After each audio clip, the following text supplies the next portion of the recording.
तो बड़े ध्यान से सुनिए, खासकर सीए फाउंडेशन के स्टूडेंट्स जिनके लिए वीडियो बन रही है कि कैसे हमें 75 प्लस अकाउंट्स में हम ला सकते हैं। देखिए, मैं बार बार कहता हूँ, अकाउंट्स ना एक कॉमर्स स्टूडेंट्स के लिए बड़ा इमोशनल पेपर होता है, इमोशनली अटैच होते हैं उस पेपर से। उसके पीछे कारण क्या होता है? बचपन से पढ़ना है, बचपन से इन द सेंस 2 साल हो चुके, 11-12 कर चुके, जो बच्चे बीकॉम में आके सीए फाउंडेशन कर रहे हैं उन्हें 3-4 साल हो चुके हैं।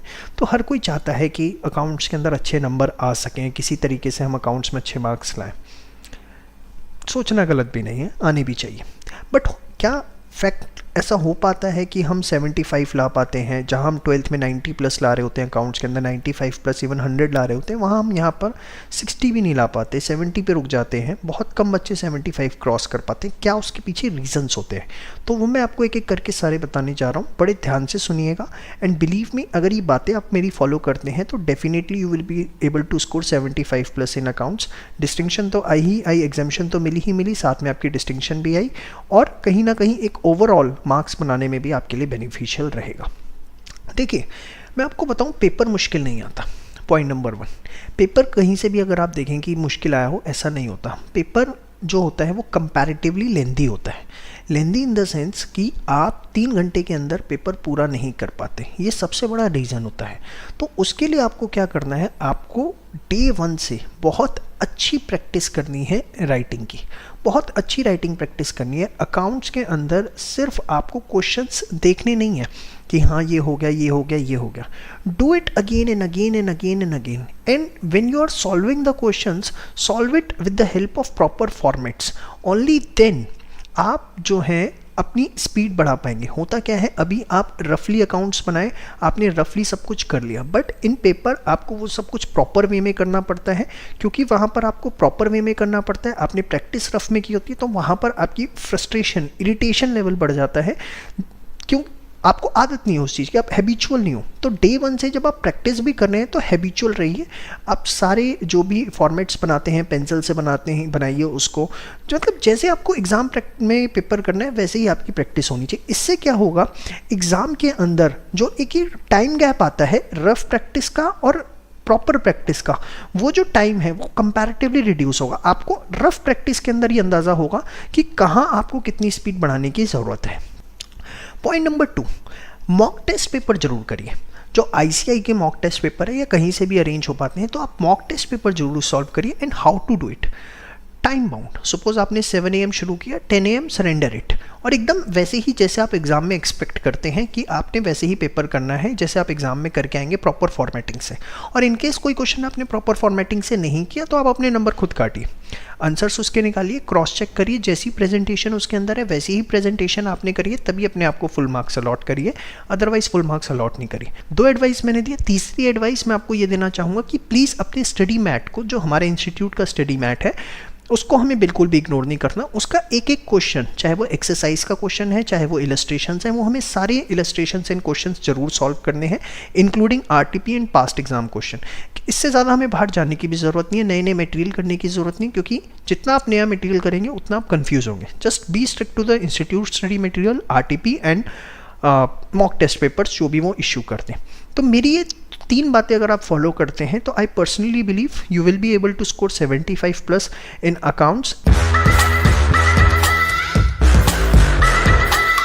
सबसे पहला कारण कि आप अपनी 80 से 90% एनर्जी जो है वो लगा देते हैं लॉ के ऊपर। 80 से 90% एनर्जी आपकी यहाँ लग रही होती है, और आप बीसीआर को देते हैं सिर्फ 10 to 20% एनर्जी। क्योंकि आप इसे अपनी 10 to 20% एनर्जी दे रहे हैं तो आपके फिर आते भी इसमें 40 में से 4 से 8 नंबर है। देखिए, बीसीआर एक आपके लिए संजीवनी बूटी है लॉ एंड बीसीआर के पेपर में, जहां आप बड़े आसानी से 40 में से 30 नंबर ला सकते हैं अगर आप उसकी डेली प्रैक्टिस करते हैं। तो आपको लॉ पे जितना फोकस करना है उतना ही फोकस आपको बीसीआर पे करना है, ये आपके लिए बहुत ज़रूरी है। अब प्रैक्टिस किस तरीके से करें, क्या करें, किस तरीके से पढ़ें? देखिए, सबसे पहले मैं आपको बताता हूँ, हमारी revision videos free of cost YouTube पे अवेलेबल हैं, पूरे बीसीआर को रिवाइज करवाती हैं। ठीक है, आपको देखो बीसीआर को सबसे पहले मान के चलो डेली 1 आवर आपने देना ही देना है, अपनी राइटिंग प्रैक्टिस करनी ही करनी है और आपने रोज फोकस करना है। लाइव क्लास के थ्रू करिए, अपने लेवल पे करिए, रिवीजन वीडियो के थ्रू करिए, लेकिन बीसीआर जो है उसको ज़रूर आपने देखना है, ये आपके लिए बहुत ज़रूरी है। मैं आपको बार बार बता रहा हूँ, यहीं आप 40 में से 30 नंबर लाने वाले हैं। जब आपको ये कॉन्फिडेंस आ जाएगा कि मेरे 40 में से 30 नंबर आएंगे, एक और मैं बात बताना चाहूँगा, बीसीआर का कोर्स हो गया है तो उसके एमटीपी करिए, बहुत अच्छा कॉन्फिडेंस, सारी एनर्जी जो है मैं आपको कहूँगा जितनी हो सके आप बीसीआर पे लगाइए 40 में से, जब तक इसमें 30 नहीं हो जाते। क्योंकि वंस यहाँ पे 30 हो जाएंगे ना, यहाँ का टारगेट रिड्यूस हो जाएगा, ऑटोमेटिकली आपको दिखेगा कि नहीं यार सिर्फ 20 नंबर ही तो लाने और मैं पास हो जाऊँगा। समझ में आई बात? अब लॉ के ऊपर मैं बात करना चाहूँगा। देखो लॉ के अंदर सबसे ज़्यादा बच्चों को दिक्कत आती है एक्सप्रेस करने में। एक्सप्रेस करने में 2 वजह से दिक्कत आती है, या तो वो लर्न नहीं कर पाते हैं या उनको राइटिंग दिक्कत होती है। राइटिंग दिक्कत अगर है तो उसके लिए तो आपके पास इलाज एक ही है कि आप अपनी इंग्लिश को स्ट्रॉन्ग करें और कोई सोल्यूशन नहीं है। लर्निंग एस्पेक्ट के लिए क्या सर? लर्निंग एस्पेक्ट के लिए मैं आपको कहूँगा, देखिए सुबह आप 4 बजे से 6 बजे तक लॉ को टाइम फिक्स कर दीजिए कि मुझे लॉ जो है याद करने नहीं बैठना, रीड करना। Let's read it for 4 days 5 days, 5 7 8 9 बार एक टॉपिक को मुझे पढ़ना है। आप देखेंगे ऑटोमेटिकली वो आपको दिमाग में बैठना शुरू होगा। जब बैठना शुरू होगा तो आपके पास वर्ड्स भी होंगे, आप उसे लिख भी पाएंगे। कंसाइज नोट्स जिस दिन आपको मिल गए, डेली 2 घंटे आपने वो कंसाइज नोट्स पढ़ने ही पढ़ने हैं। आपके कीवर्ड्स जो हैं वो ऑटोमेटिकली आपको याद हो जाएंगे। और वंस आपने वो सब कर लिया तो आप देखेंगे कि लॉ में आप 60 में से भगवान की दया से बड़े आसानी से 40 नंबर ला सकते हैं। एंड एग्रीगेट आपको बनाने में 70 मार्क्स का किसी भी प्रकार की कोई दिक्कत नहीं होगी। लेकिन once again I will strictly advise you कि जिन भी बच्चों की इंग्लिश राइटिंग वीक है वो फाउंडेशन के साथ साथ इंटर में भी दिक्कत फेस करेंगे। देखिए मैथमेटिक्स में आपको सिर्फ और सिर्फ एक्सरसाइज क्वेश्चंस प्रैक्टिस करने हैं। एडिशनल क्वेश्चन बैंक जो है आप करिए तो रेशियो प्रोपोर्शन इंडिसेस का, टाइम वैल्यू ऑफ मनी का एंड सीक्वेंस एंड सीरीज का, इसमें भी सबसे ज़्यादा इंपॉर्टेंट है टाइम वैल्यू ऑफ मनी का। सिर्फ इन 3 चैप्टर्स के भी आप एडिशनल क्वेश्चन बैंक कर लेते हैं तो मोर देन सफिशियंट है। अगर आपके पास सरप्लस टाइम है, आप 40 में से 40 लाना चाहते हैं तो फिर आप रेस्ट ऑफ द चैप्टर्स जो है परमुटेशन, कॉम्बिनेशन, इक्वेशंस, इसके बाद आपका सेट, रिलेशन, फंक्शन, डिफरेंशिएशन, इनके एडिशनल क्वेश्चन बैंक करें। अदरवाइज सिर्फ मेन आपके 3 चैप्टर्स के भी एडिशनल क्वेश्चन बैंक हो जाते हैं। Ratio, proportion, time value, sequence, series more than sufficient है। इन 3 को भी करने का समय नहीं है, सिर्फ टाइम वैल्यू ऑफ मनी जो है इसका एडिशनल क्वेश्चन बैंक कर ले। लेकिन एक्सरसाइज क्वेश्चन आपको किसी का भी नहीं छोड़ना। क्या हमें इलस्ट्रेशन प्रैक्टिस करने की जरूरत है? तो मैथमेटिक्स के अंदर एज सच इलस्ट्रेशन इतनी वेटेज नहीं रखती है, बट हाँ एटलीस्ट गो थ्रू जरूर कर ले, सो दैट कोई आपके अंदर जो मन में डर है कि भाई मैं इलस्ट्रेशन नहीं करके जा रहा, वो खत्म हो जाए। क्योंकि इलस्ट्रेशन कुछ भी नहीं आप देखेंगे, वैसे ही क्वेश्चन एक्सरसाइज में। No coming to the stats की, स्टैट्स में क्या एडिशनल क्वेश्चन बैंक करना चाहिए? जी नहीं, बिल्कुल भी एडिशनल क्वेश्चन बैंक करने की जरूरत नहीं है। सिर्फ और सिर्फ एक चैप्टर को छोड़ के, दैट इज इंडेक्स नंबर, उसका एडिशनल क्वेश्चन बैंक आपको जरूर करना है। वो बहुत अच्छी अपनी रेलिवेंसी रखता है। स्टैट्स के अंदर आप सेट ए और सेट बी के क्वेश्चन सिर्फ प्रैक्टिस करें, सेट सी को हाथ लगाने की जरूरत नहीं है, क्योंकि उसके अंदर जो क्वेश्चन है वो 6 से 8 नंबर वाले हैं, जो कि एमसीक्यू पेपर के पॉइंट ऑफ व्यू से बिल्कुल भी रेलिवेंसी नहीं रखते हैं। फिर भी कुछ बच्चे अपनी श्रद्धा के लिए करना चाहें, उनके पास सरप्लस टाइम है, उनकी सब प्रैक्टिस हो चुकी है, वो 40 में से 40 ला रहे हैं ऑलरेडी, तो फिर वो सेट सी करना चाहें तो उनकी इच्छा है, अदरवाइज करने की जरूरत नहीं है। उसके बाद मैं बात करना चाहूँगा नेक्स्ट पेपर की, और इसके बाद मैं बात ये भी करूँगा कि पासिंग क्राइटेरिया क्या होता है सीए फाउंडेशन में इकोनॉमिक्स एंड बीसी के। इकोनॉमिक्स 60 मार्क्स है आएगा आपके पास और एमसीक्यू बेस्ड पेपर है। और अगर मैं बात करूं तो ब्रॉडली आपको इसमें माइक्रो इकोनॉमिक्स जो है वो पढ़नी होती है। माइक्रो इकोनॉमिक्स जो आप 11th-12th के अंदर पढ़ के आ रहे हैं वो वाली, और प्लस जो है बीकॉम का भी कुछ पार्ट आपको यहाँ पर पढ़ना होता है। तो ये आपका 60 मार्क्स का पेपर होता है। उसके बाद अगर मैं बात करूँ बीसीके की तो 40 मार्क्स जो है 40 मार्क्स का यहाँ पर आपका एमसीक्यू आने वाला है। और बहुत ही अच्छा बीसीके की जो फुल फॉर्म है that is the business commercial knowledge. बहुत ही अच्छा पेपर है जो कि आपकी डे टू डे बिजनेस की नॉलेज को जो है बहुत ज़्यादा इम्प्रूव करता है, एनहेंस करता है, काफ़ी इसमें आपको हेल्प मिलती है। तो business commercial knowledge 40 marks MCQ इसके अंदर आने वाले हैं। टोटल यहाँ पर भी आपका 100 मार्क्स का पेपर आने वाला है, लेकिन उसके अंदर जैसा मैंने बताया था ये ऑब्जेक्टिव पेपर है।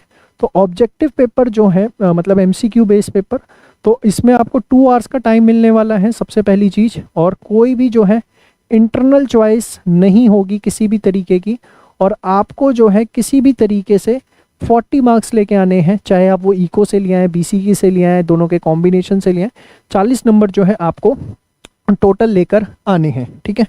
अब अगर मैं पासिंग क्राइटेरिया की मैं बात करूं तो देखिए होता क्या है आईसीएआई के अंदर पासिंग क्राइटेरिया कि इंडिविजुअल सब्जेक्ट के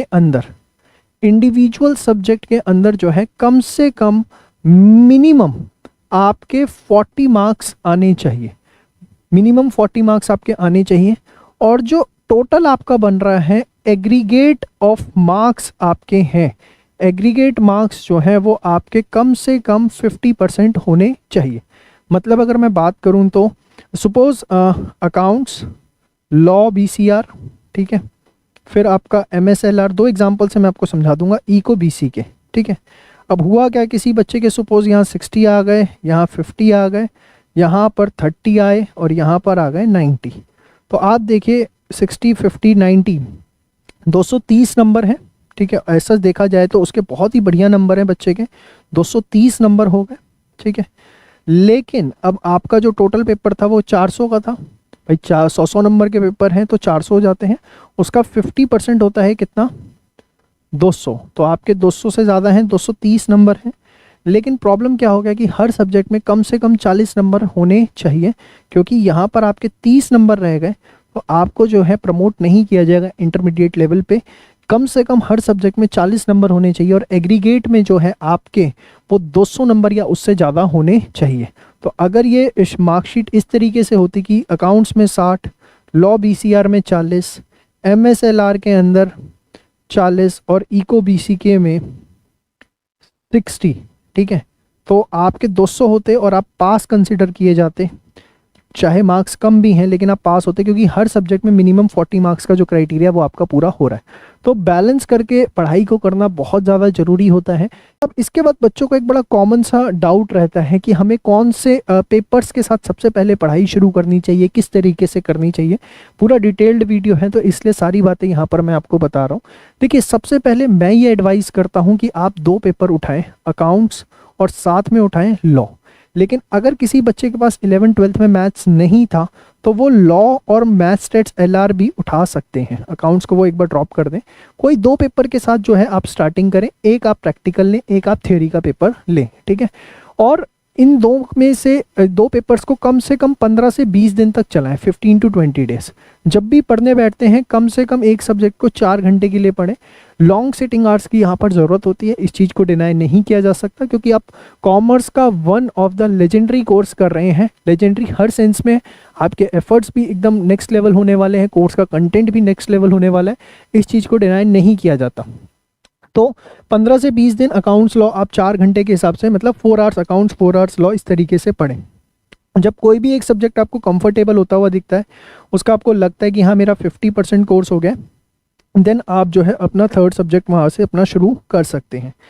और एंड में मैं आपको बताना चाहूँगा एक हमारा सीए फाउंडेशन 3.0 का कोर्स, वो जो है आप लोग ज़रूर रेफ़र करें, उसमें आपको बहुत बहुत हेल्प मिलती है। सारा का सारा video lectures, mock test paper, chapter wise test paper, live doubt classes, revision classes, doubts platform, counselling sessions, सब कुछ उसके अंदर ऑल टुगेदर आपको मिलता है, जिसका लिंक जो है आप लोगों के पास डिस्क्रिप्शन के अंदर है, वहाँ से आप उसे जाके देख सकते हैं। वीडियो लेक्चर्स आपको इस चैनल पर सभी सब्जेक्ट्स के मिल जाते हैं, तो अगर आप वहाँ से डेमो देखना चाहें तो वो भी आप देख सकते हैं।